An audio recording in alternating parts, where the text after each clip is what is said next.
kusoo dhawow isku xirka wararka ee main waa wararkii ka baxay idaacadda raadiyaha main public kuwaasoo isbuuc walba ku baxa afafka kala duwan ee kala ah isbaanishka faransiiska afka bortuqiiska soomaaliga iyo sidoo kale afka ingiriiska soo dhawaada mar kale ramadaan kariim halkani waa isku xirka main public anigoo cabdiftinaya idiin sidaadihinaya maanta taariikhda waa abriil 14keeda waana maalinimo jimca haddaba qodobada ugu waaweyn uguna xiisaha badan aan idinku hayo barnaamijkani maanta waxaa ka mid ah kulanka golaha deegaanka oo isugu yimaadeen golaha deegaanka ee magaalada Portland ayaa looga dooday arrin ku saabsan tallaabo sida looga qaadi lahaa oo jawaab ku ah qolada loo yaqaano neo-naziga oo ayagu socod ku maray qaybo ka mid ah wasla magaaladani Portland haddaba waxaa kaloo la sheegayaa in markii socodkaasi ay ku mareen ay weliba qalalaaso yar halkaasi ayadu ka dhacday haddaba dhowr qof oo ka mid ah dadka deegaanka oo ka hadlay isla golaha ama kulanka golaha deegaanka ayaa ayagu sheegay inta badan ayagoo sheegay in aysan ku qanacsaneen sida booliska isla magaaladani Portland arrintaasi uu uga jawaabay kadib markii 15 ilaa 20 qof oo ka mid ah qoladani neo-naziga ee ayagoo halkaasi socod ku mareen haddaba madaxa kumeelgaarka ah ee booliska iminka ee loo yaqaano Heath Gorham ayaa asagu sheegay inay dhaleecaynayaan aragtida naceebka ku salaysan ee kooxdani laakiin ayuu yiri inuu asagu garab taagan yahay sida ay u dhaqmeen waa askarta booliska ah haddaba qareenka Cumberland ayuu asagu loo yaqaano ama ayadu loo yaqaano Jackie Sartores ayaa sheegtay inay muhiimadu tahay mustaqbalka dhacdooyinka noocan oo kala sidii looga hortagi lahaa waxay kaloo sheegtay inay qof u xil saari doonto oo weliba qaabilsan sidii loo soo maxkamadeyn lahaa dadka arrimaha fikradaha qallafsan oo naceebka ku salaysan sida kuwan oo kale ah haddii ay dhici lahaayeen haddana gudbo qodobka kale Portland ayaa albaabada u furtay xarunta weyn ee loo yaqaano Expo oo si ku meel gaar ah ayadu loogu talagalay inay ugu hooydaan dadka ayagu magangelya doonka ahi laakiin madaxda magaalada ayaa sheegay in xarunta goor hore ay buuxsantay waxaana xaruntani sida caadiga loogu talagalay inay qaado 300 oo qof laakiin isla isniintii waxaa xaruntani soo buux dhaafiyay 275 qofood haddaba maamulka kumeelgaarka ah ee loo yaqaano maamulka kumeelgaarka ayadoo loo yaqaano ama magaceeda loo yaqaano Daniel West ayaa sheegtay in magaalada mar kale ay wajahayso xaqiiqda inaysan damaanad qaadi karin qulqulatada aadka u faraha badan ee dadka magangelya doonka raadsanayaan waa haddii halkan xarunta Expo ay buuxsanto aysan u heli karin meel kale dadkaasi ay ku hoydaan haddaba tan iyo bishii Janaayo 900 oo qofood oo magangelya doon ahi ayaa isla magaaladani Portland aad u soo galay haddaan gudbo qodobka kale dadka ayagu bixiya daawada ilmaha la iskaga soo rido ee waqooyiga loo yaqaan waqooyiga New England ayaa ayagu sheegay in dadka weliba raba daawada loo yaqaano mifepristone-ka inaysan hubin in sida wax noqon doonaan kadib maxkamadda Texas oo ayadu arrintani laashay mar dhaxdaas haddaba dadka hoggaanka u ah ee loo yaqaano qoladani Planned Parenthood kooxda ayagu dalka ka jira oo weliba bixisa daawooyinka sida kuwa ilmi iska soo ridida ayaa sheegay amarka maxkamadda inuu yahay mid aad looga welwelo haddaba sidoo kale qolada loo yaqaano Food iyo Drug Administration ayaa ansixiyay waa isla daawadani loo yaqaano mifepristone 33 sano ka hor laakiin dowladda federaalka ah ayaa racfaan ayadu ka qaadanaysa arrinkani ka soo baxay maxkamadda magaaladaasi ama gobolkaasi Texas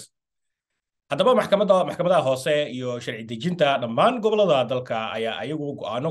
kala duwan ka soo saaray arrimaha ilmi iska soo ridida tan iyo weliba markii ay maxkamadda sare ee dalka laashay arrinta xuquuqda ilmi iska soo ridida ee dumarka waa sanadkii aynu ka soo gudubnay qodobka kale daa u gudbo marwada koowaad ee madaxweynaha ee loo yaqaano Jill Biden iyo weliba xoghayaha Miguel Cardona ayaa ayagu booqday weliba college-ka koonfureed ee Maine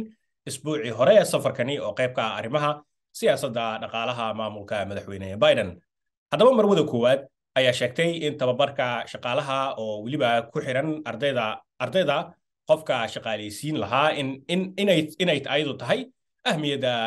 ugu weyn ee iminka asagu uu diiradda saarayo madaxweyne Biden ee weliba qorshahaasi loo yaqaano maalgashiga Amerika haddaba waxay ka hadashay ayadu ahmiyadda tababarka kolejyada iyo waxay sidoo kale ammaantay kolejyada bilaashka ah oo ay Maine bilowday nidaamka kolejyada ee Maine ayaa ayagu soo sheegaya inay arkeen sare u kac gaaraya ilaa boqolkiiba 12 sanadkii hore waxaana weliba mahad ku leh arrinkaasi barnaamijka u ololeeya ardayda soo dhammaysatay dugsiga sare ee u qalma iyaga gelidda kolejyada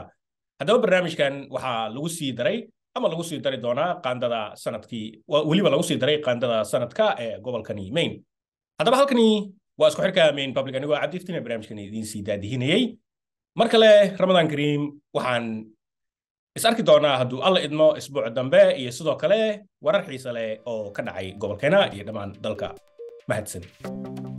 isku xirka wararka ee Maine Public waxay iskaashi la sameysay kooxaha ayagu kala duwan ee ku nool ama jooga gobolkani Maine sida ay uga go'an tahay si fidida akhbaaraadka iyo sidoo kale warbiximaha dhammaan dadka ay qusayso waxaan si gaar ah ugu mahadcelinaynaa qolada Maine Immigrants Rights Coalition, Present Maine iyo sidoo kale bulshada ayagu ka kala yimid Congo iyo Angola ama Jumbo Africa Catholic Charities of Maine iyo sidoo kale Greater Portland Immigrant Welcome Center,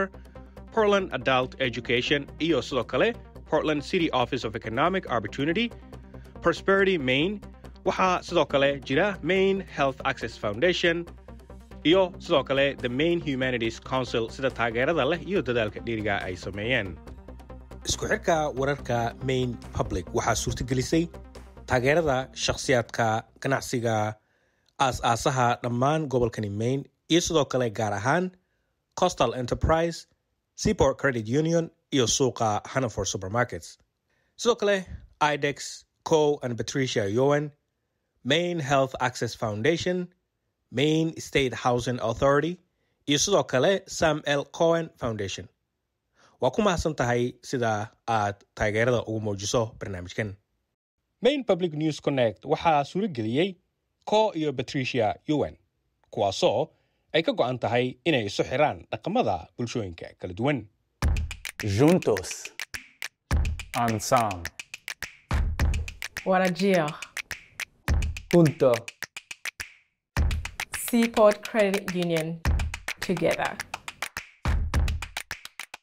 haddaanu nahay Maine Housing waxaanu ognahay in furaha nolosha uu yahay guriga aad awoodi karto sidaas awgeed barnaamijkeena xagga deenta ee guriga waxa uu u hayaa dadka reer Maine barnaamij ay guryaha ku kiraysan karaan ama ku iibsan karaan ayagoo weliba bixinaya lacagta horumariska iyo sidoo kale lacagta dulsaarka ahi oo aad u yar si aad wax badan u ogaato booqo mainehousing.org suuqa Hannaford wuxuu u dabaaldegayaa shaqaalahooda iyo macaamiishooda oo ah dad kala duwan iyo dhammaan bulshooyinka waxaa suuqa ka go'an inay abuuraan goob soo dhoweyn si wada jir ahna waa meel ka sii weyn suuq